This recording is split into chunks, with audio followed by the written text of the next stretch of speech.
नमस्कार दोस्तों, मैं डॉक्टर कुलदीप कुमार आप सभी का बहुत बहुत स्वागत करता हूं एक नए बिंदु के साथ, एक नई कड़ी के साथ। तो साथियों, आज का जो हमारा वीडियो है वह शिक्षक, विद्यार्थी और अभिभावक, विशेष रूप से शिक्षकों के लिए बहुत ही लाभप्रद है। किस प्रकार आप 10वीं और 12वीं की बोर्ड परीक्षा में अपने विद्यार्थियों को अच्छे अंक प्राप्त करवा सकते हैं। कहने से तात्पर्य यह है कि एक शिक्षक किस प्रकार अपने विद्यार्थियों के बोर्ड परीक्षा में अच्छे अंक प्राप्त करवा सकता है, एक बात। दूसरा, विद्यार्थी किस प्रकार अच्छे अंक प्राप्त कर सकते हैं या अभिभावक उसमें क्या सहायता कर सकते हैं, इसी से संबंधित है। छोटा सा वीडियो है, 5 मिनट का वीडियो है। इस 5 मिनट के वीडियो के अनुसार अगर आप इसका अनुसरण करेंगे तो आपके विद्यार्थी 1, 2, 3 नहीं, सभी विद्यार्थी, आपकी कक्षा के सभी विद्यार्थी अच्छे अंक प्राप्त कर सकेंगे। ठीक है, तो देखते हैं क्या है वो नियम। तो जैसे कि हम लोग क्या करते हैं कि जैसे ही जो कोई भी कक्षा, जैसे 10वीं की कक्षा है या 12वीं की कक्षा है, चाहे 10वीं की कक्षा हो चाहे 12वीं की कक्षा हो, हम लोग क्या करते हैं कि नॉर्मली अभी जैसे जो बोर्ड की परीक्षाएं नजदीक है, तो बोर्ड की परीक्षाएं नजदीक है, तो ऐसे समय में हम क्या करते हैं कि बच्चों को टेस्ट देना प्रारंभ कर देते हैं। अब तक लगभग अर्धवार्षिक परीक्षा तक कोर्स बोर्ड परीक्षाओं का पूर्ण हो चुका है, तो उसके बाद हम लोग उनको टेस्ट दे रहे हैं। तो टेस्ट में क्या रहता है कि हम उनको 5 अध्याय करके याद कर लाइए कल, इस तरह से हम उनको दे देते हैं। अब 5 अध्याय करके लाने हैं।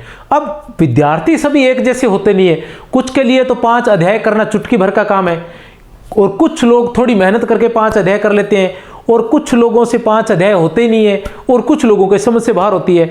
तो इस समस्या से निजात पाने के लिए 2-4 नियम हैं। उन नियमों का हम पालन करें तो हम लोग बड़ी आसानी से, हमारे जो विद्यार्थी हैं सभी विद्यार्थी, वो अच्छे से अंक प्राप्त कर सकते हैं। नियम नंबर 1 क्या है? हम लोगों को क्या करना है कि जो हमारी कक्षा है, प्रत्येक कक्षा में क्या होता है, विद्यार्थी जो होते हैं अलग अलग प्रकार के विद्यार्थी होते हैं। 1 नंबर पर क्या रहता है? उच्च स्तर के विद्यार्थी, उच्च स्तर के विद्यार्थी। 2 नंबर पर हमारे पास मध्यम स्तर के विद्यार्थी रहते हैं। 3 नंबर पर हमारे पास निम्न स्तर के विद्यार्थी रहते हैं, और 4 नंबर पर हमारे पास पासिंग मार्क्स वाले विद्यार्थी रहते हैं। ये पासिंग मार्क्स वाले तो कम ही होते हैं। तो ऐसी स्थिति में हमें क्या करना है, लगभग हमें 3 स्तर पे, तो हम जब भी अपनी कक्षा है, हम अपनी कक्षा को, कक्षा के सभी विद्यार्थियों को इन 4 भागों में बांट सकते हैं। इनको ग्रुप भी दे सकते हैं, A group, B group, C group और डी ग्रुप। इस तरह से आप उनको विभाजित कर सकते हैं अपने कक्षा के विद्यार्थियों को, और फिर उनके अनुसार ही उनको टेस्ट के लिए आप पाठ्यक्रम दे सकते हैं। उसके अनुसार ही आप उनको टेस्ट के लिए पाठ्यक्रम दे सकते हैं। अब कैसे दे सकते हैं?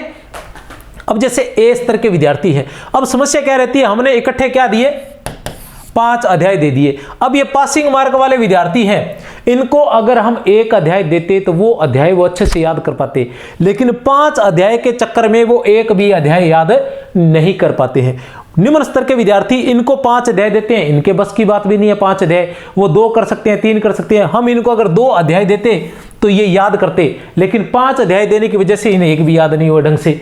वो डर के मारे, उनको डर बैठ जाता है कि 5 हो नहीं रहे, 5 हो नहीं रहे, घबराहट होती रहती है हर पल। ठीक है, तो उस तरह से अब मध्यम स्तर के ये 5 अध्याय दिए, 5 अध्याय कर लेते हैं। अब उच्च स्तर के विद्यार्थी थे, ये तो 10, 7, 8 अध्याय भी कर सकते थे, लेकिन हमने उनको क्या दिया, 5 दिया। तो इसमें एक मध्यम स्तर के विद्यार्थी को छोड़कर बाकी सभी को बहुत सा नुकसान उठाना पड़ता है अंकों का। तो ऐसी स्थिति में हम क्या कर सकते हैं कि इनको अलग अलग भागों में बांट सकते हैं, ए, बी, सी और डी। अब हमने क्या करना है, उच्च स्तर वाले हैं, इनको क्या करेंगे आप, 10 पाठ दे, 5 दे, 7 दे, जितने मर्जी दे। इसको 5 अध्याय दे सकते हैं, इसको 3, 2 जिस स्तर पे अपनी उनका एजुकेशन करवा चुके हैं, इसको 1 अध्याय दिया, इस तरह से। या इसको वैसा ही मैटर दिया जाए कि किसी तरह से पास हो जाए, फेल ना हो जाए अपनी परीक्षा में, इस तरह से इसको तैयार किया जाए। तो ये 4 है, ये बड़ा मुश्किल नहीं है, ये बहुत ज़्यादा मुश्किल नहीं है, बहुत ही आसान है। ठीक है, इस तरीके से क्या रहेगा कि ये विद्यार्थी अच्छे से अच्छे याद कर पाएंगे, और इस तरीके से ये जो विद्यार्थी है ये बड़े ही आसानी से आपके विषय में 100 में से 100 अंक प्राप्त कर सकेंगे। और ऐसे काफ़ी विद्यार्थी होते हैं कक्षा के अंदर जो 100 में से 100 अंक प्राप्त करने की क्षमता रखते हैं, लेकिन वो भीड़ के साथ चलने के कारण वो 100 अंक नहीं प्राप्त कर पाते हैं। उनकी जो ऊर्जा है वो नष्ट हो जाती है उस भीड़ के साथ, वो सही दिशा में नहीं लग पाती है। तो ऐसी स्थिति में ये अच्छा हमें लाभ प्राप्त कर इनको अच्छा लाभ मिल पाएगा। ये मध्यम स्तर के विद्यार्थी है, इनको भी फायदा होगा कि ये भी टुकड़ों में अच्छे से याद कर पाएंगे सभी अध्याय को, ठीक है। और निम्न स्तर और ये सभी विद्यार्थी इस तरह से अच्छे अंक प्राप्त कर पाएंगे। अब आप सोचते होंगे कि अब इनको प्रश्न बताने, चार लोगों को कक्षा में अलग अलग प्रश्न लिखवाने में समय की बर्बादी होती है, और इतना समय हमारे पास होता नहीं है। एक पीरियड होता है, और ज़्यादा से ज़्यादा इन दिनों हम एक पीरियड और ले लेते हैं, 2 पीरियड 2 कालांश हमारे पास रहते हैं किसी साथी का लेकर, फिर हम इस तरह से करते हैं जैसे भी, ठीक है। तो ये ऐसी स्थिति में सभी को अलग अलग प्रश्न लिखाना मुश्किल है। तो ऐसी स्थिति में अगर शिक्षक चाहता है तो उत्तरदायित्व उसी का बनता है कि वो सभी के लिए घर से ही फोटोकॉपी करवाए या फोटोकॉपी स्कूल में करवा कर रखे, और पहले से उनके लिए टेस्ट बना कर रखे। इतना समय अवश्य दे, और समय भी कहाँ, एक्स्ट्रा समय देने की कहीं कोई आवश्यकता नहीं है। क्या करना है, आपने फोटोकॉपी करवाए, और आपको बता दो कि फोटोकॉपी की बड़ी समस्या रहती है पैसे की थोड़ा सा, लेकिन इतना ज़्यादा पैसा नहीं लगता है कि हम लगाते हैं। नॉर्मली हम बच्चों के लिए हज़ारों रुपए देते हैं, वैसे भी शिक्षक जो है बच्चों के लिए 1000 रुपए करते रहते हैं, कॉपियाँ किताबें बांटते रहते हैं, ड्रेसें बांटते रहते हैं। तो ऐसी स्थिति में अगर आप फोटोकॉपी का पैसा देखोगे तो ज़्यादा से ज़्यादा 500 रुपये का एक बंडल आता है, और मुझे नहीं लगता कि वो बंडल आप एक विषय अध्यापक के लिए कम रहेगा, ठीक है। तो ऐसी स्थिति में आप फोटोकॉपी पहले से करवा सकते हैं। अब ये काम कब करना है कि अभी एक टेस्ट फर्स्ट चल रहा है, इस दौरान आप टेस्ट 2 के वही कक्षा में बैठे बैठे टेस्ट 2 के आप क्या कर सकते हो, जो टेस्ट है वो बना सकते हो, उसके टेस्ट बना सकते हो, दूसरे टेस्ट के जो प्रश्न है वो बना सकते हो। चारों के लिए प्रश्न बना लिए और उसकी फोटोकॉपी आप करवा सकते हो। नेक्स्ट डे उनको वो दिया जा सकता है, और चाहे तो एक दिन का गैप भी रख सकते हैं।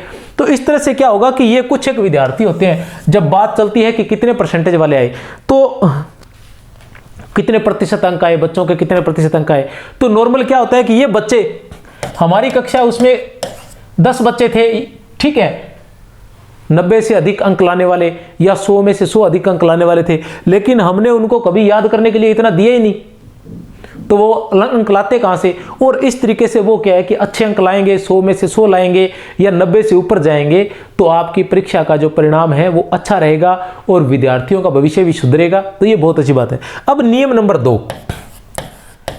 2 है कि हम क्या करते हैं कि जैसे ही हम टेस्ट लेते हैं तो पहले हम प्रश्न लिखवाते हैं, ठीक है। प्रश्न लिखवाने में बहुत सारा समय हमारा बर्बाद होता है।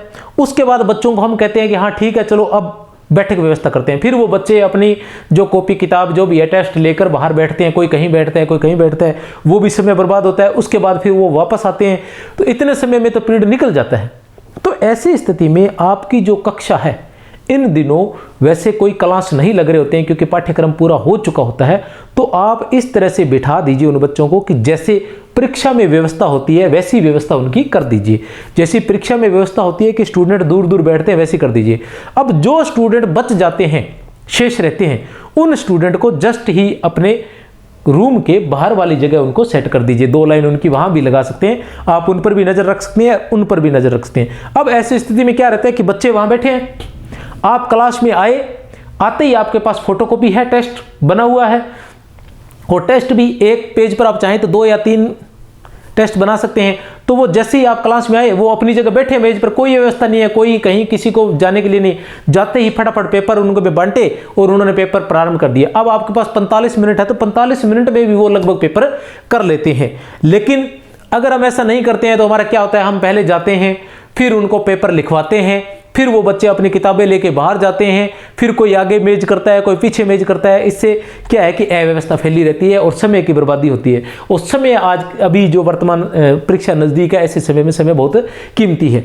अब दूसरे अध्यापक आते हैं, जैसे ही दूसरे अध्यापक आते ही वो वैसे ही बैठे हैं, उन्होंने भी टेस्ट लेना, सभी ने इन दिनों टेस्ट लेना होता है। तो दूसरा काम हम ये कर सकते हैं कि जो क्लास की जो बैठक व्यवस्था है उसको सुधारा जा सकता है, कि उसको इस तरह से किया जा सकता है कि जिस प्रकार हमारी परीक्षा की बैठक व्यवस्था होती है वैसे।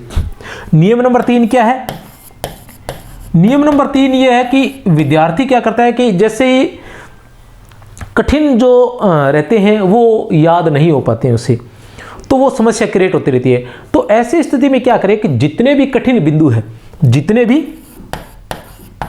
2 नंबर पर है आपकी बैठक व्यवस्था, और 3 नंबर पर क्या है आपका कठिन बिंदु।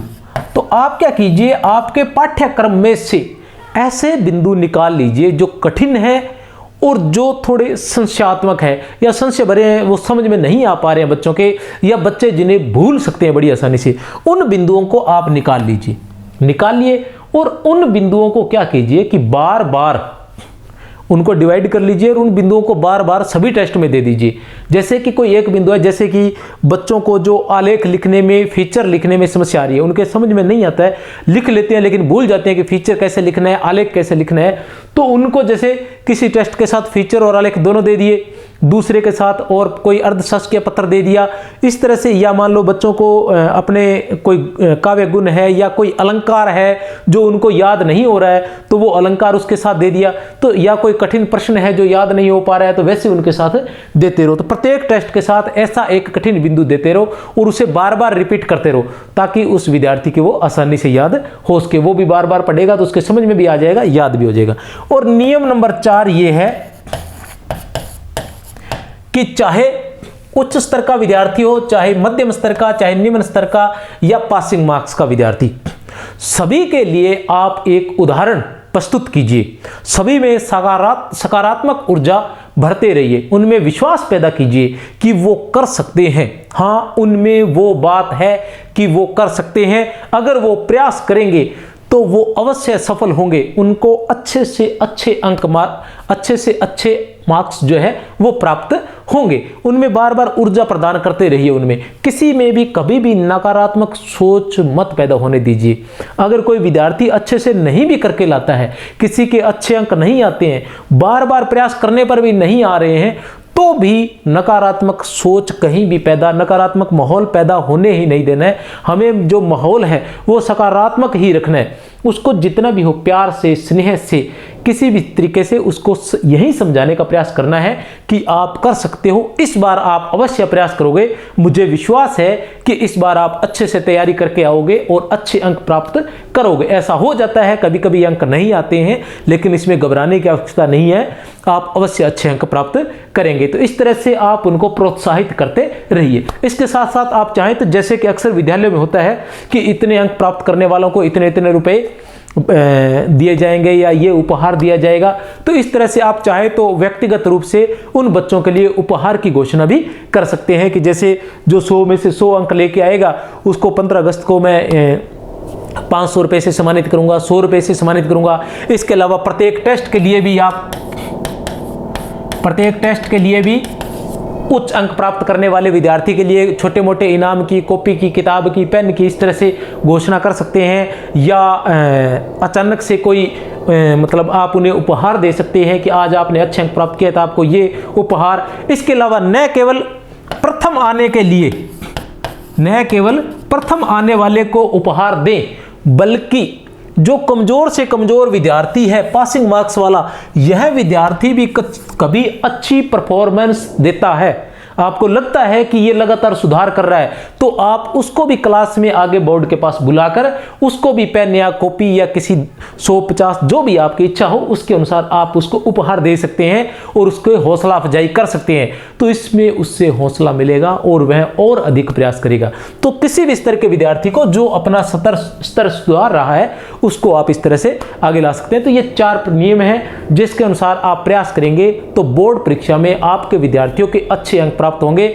और ये जो ऊपर वाले हैं ये तो आपको 100 में से 100 अंक दिलवाएंगे, 100 में से 100 अंक दिलवाएंगे। और ऐसे 100 में से 100 अंक लेने वाले प्रत्येक विद्यालय की प्रत्येक कक्षा में काफ़ी सारे विद्यार्थी होते हैं। काफ़ी सही तो 4-5 विद्यार्थी तो कहीं नहीं गए जो ला सकते हैं, लेकिन वो भीड़ के अंदर कहीं खो जाते हैं। तो बहुत बहुत शुभकामनाएं बोर्ड परीक्षा देने वाले सभी विद्यार्थियों को, उनके अभिभावकों को और विशेष रूप से शिक्षकों को बहुत बहुत शुभकामनाएं, बहुत बहुत शुभकामनाएं। जय हिंद, जय भारत।